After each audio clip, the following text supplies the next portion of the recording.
Voy a repetir, vamos a entrevistar a Alejandro Barberis, ex tecladista del grupo Comanche de la época de los Yo 90. yo tenía un amigo que se llamaba Diego Bazán, que trabajaba en Fantástico Bailable, allá por los años 93. Bueno, me presentó a gente y uno de ellos era el que fue el inventor de Comanche, Roberto Ricci, la misma persona que hizo el casting de Rata Blanca. Pero el grupo que él estaba formando se iba a llamar Peluche y iba a ser un grupo para México, Estados Unidos y demás. Yo quedé seleccionado ya de movida para Peluche. Arrancaste ensayando con Peluche y estuviste en escenario con Peluche. No debuté con Peluche porque tuve un encontronazo con eh, el que era el coreógrafo de Peluche, que en esa época había sido Daniel Fernández, que era el coreógrafo principal de Susana Jiménez. Roberto me llamó más adelante cuando empezó a hacer el casting para Comanche. ¿Vos pensás que igual la mayoría de elegidos en los grupos eran por contactos? Sí, había un montón de gente conocida, de conocidos, muchos modelos, pelilargos. Creo que la consigna más que nada era pelilargos, porque no había uno con pelo Porque corto en la fila. ustedes arrasaron con todo. O sea, literal, la rompieron toda. Yo siempre cuento una anécdota que fue una locura. Me acuerdo que en esa época cuando yo empecé, el dólar, ahí hay alguien que está preguntando ahí abajo, ¿pagaban bien? Eh, el dólar en esa época, bueno, estábamos en el 1 al 1. Yo trabajaba con mi viejo, de lunes a sábados, trabajaba, de lunes a sábados, 9 10 horas por día. Y ganaba aproximadamente 360 pesos por mes. Era un aprendiz de electrónico, y bueno, eso es lo que hacía. Obviamente yo nunca dejé de trabajar mientras estaba preparándome para el grupo, ¿no? Ensayando, haciendo fotos y demás. Nunca dejé de trabajar porque yo hasta ahí no veía un mango. Claro. Solamente no me pagaban ni para el colectivo. Era una inversión a largo plazo. Si pasaba, pasaba y, y no se sabía qué iba a pasar. Entonces me dicen, bueno, el fin de semana que viene ya largamos. Esto fue con Comanche, ¿no? Ya Peluche había quedado en la historia. Listo. Yo contento porque ya estábamos, que nos conocíamos la coreografía de memoria, todo igual un julepe, porque nos teníamos que parar en el escenario, que ya nos habíamos parado 1000 veces, pero esta vez iba a ser enfrente de miles de personas en Metrópolis, un día que se llenaba porque era el día de la primavera. Me tiraron un teclado así y me dijeron, tomá, dale con esto. ¿Y cómo lo tengo? ¿Cómo lo agarro? No sé, y pintó que un cable había tirado ahí, no sé si fue un sonidista, quién fue, y me lo ataron así, y yo salí con un cable, creo que hay un video del debut de Comanche, salí con el teclado colgando con un cable cruzado.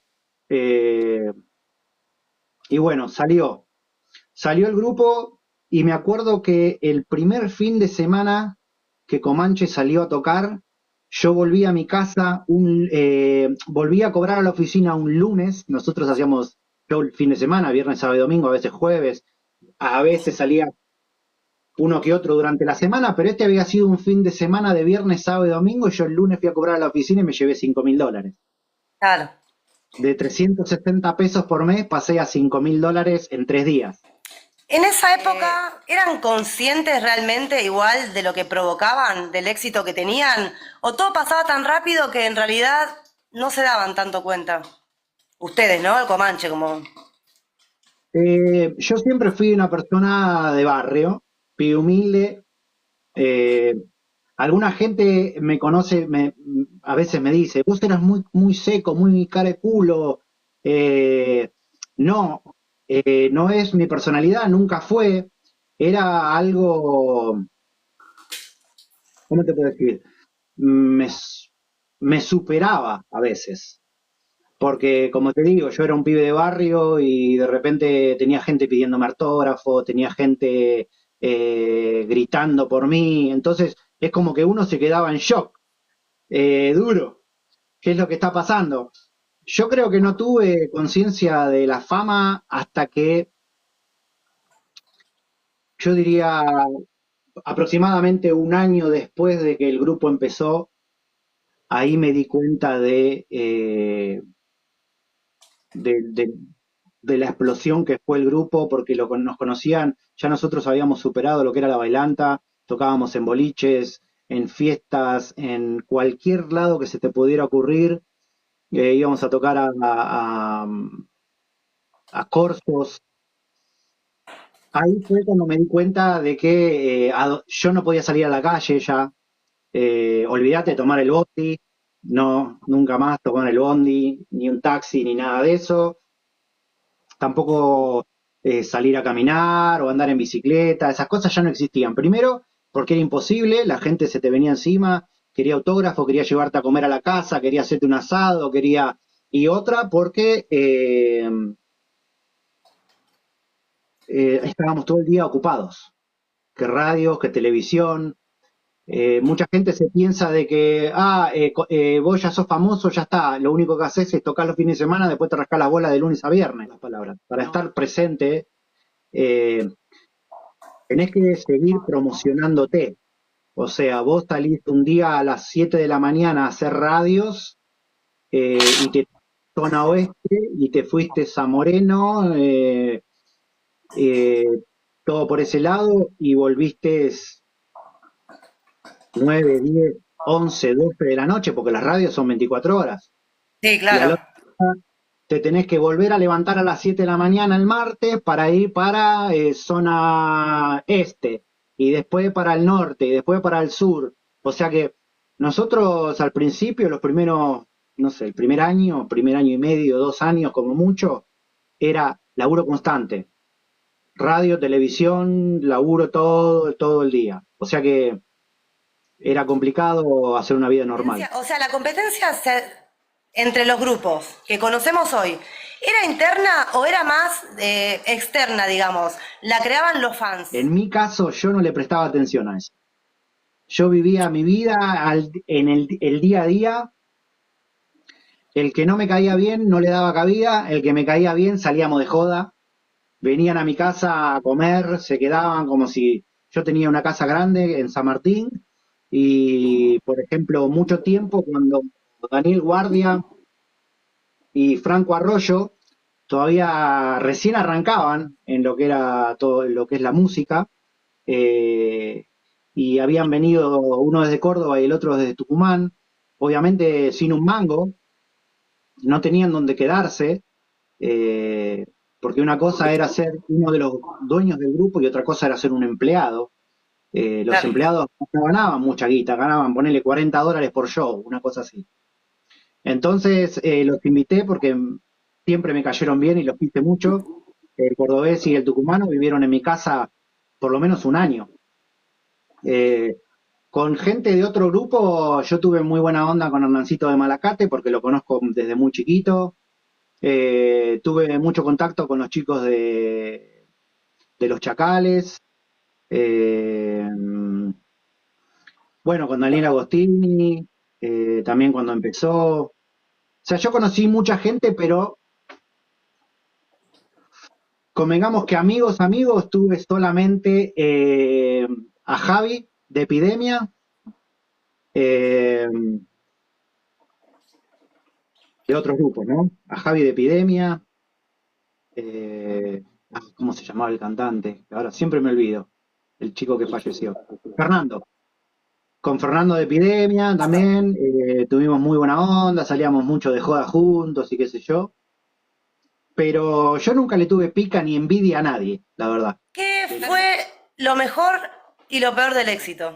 Las cosas buenas son, bueno, para cualquier pibe de 18 o 20 años, tener tanta plata es un poco, te cega, te cega porque vos sabés que podés hacer cualquier cosa, eh, podés ir a donde se te ocurra, toda la gente quiere que estés en su lugar, boliches, restaurantes, o sea que no pagás por casi nada, a uno los cega primero la plata, porque tenés mucha plata siendo tan joven, o sea que podés tener el coche que vos querés, podés salir de joda donde vos querés y encima no la gastás la plata, podés viajar. Lo que yo le recomendaría a cualquiera que esté empezando, que sea vivo para los negocios, o sea, que le guste hacer números y si no te gusta, aprende. El ambiente artístico, en el ambiente artístico hay mucho garca que se quiere llenar de plata con tu carisma, con tu conocimiento, eh, etcétera. O sea que lo principal es hacerse respetar y saber hacer números. Hay que controlar. El costo del show en esa época para una bailanta era aproximadamente $5.000 el show, duraba media hora, 40 minutos. El costo de, no sé, eh, había lugares donde se iba a tocar y venían grupos como Los Auténticos Decadentes, Vilma Palma y, y Vampiros, Rata Blanca, y qué sé yo, el costo del show valía $20.000. ¿Cuáles fueron los motivos por los cuales te fuiste de Comanche? Perdón, pará, porque no solo te fuiste de Comanche, sino que después creo que estuviste muy poquito tiempo más en la música, ¿no? Me fui y me fueron. Me fui un par de veces, 3 o 4 veces. Eh, Primero me fui por estos temas de desconfianza, falsedad. Vuelvo a lo mismo, yo era un pibe de barrio, con mis principios, y veía a mucha gente, muy pendejo, aparte, 18 20 años. Ahora sabemos que hay mucha gente que es falsa, que te hace jejeje, y después te está clavando el cuchillo en la espalda, pero cuando un pibe tiene 18 20 años, por ahí no se da cuenta y cae en cosas que después se da cuenta tarde. Cuando vos ves que hay cada vez más de eso, de gente que te quiere cagar, de gente que te falsea y de todo eso, decís, pará, yo no quiero estar acá. Esto no es lo que, esto no son mis principios, esto no es lo que yo valoro en el barrio. Entonces, empecé a desaparecer un poco por eso, porque como yo tenía un porcentaje del grupo y seguía cobrando igual, prefería disfrutar. Me gustaba la carrera de auto, me había preparado un auto, me iba a las picadas, eh, o sea, aprovechaba para estar ahí el menos tiempo posible.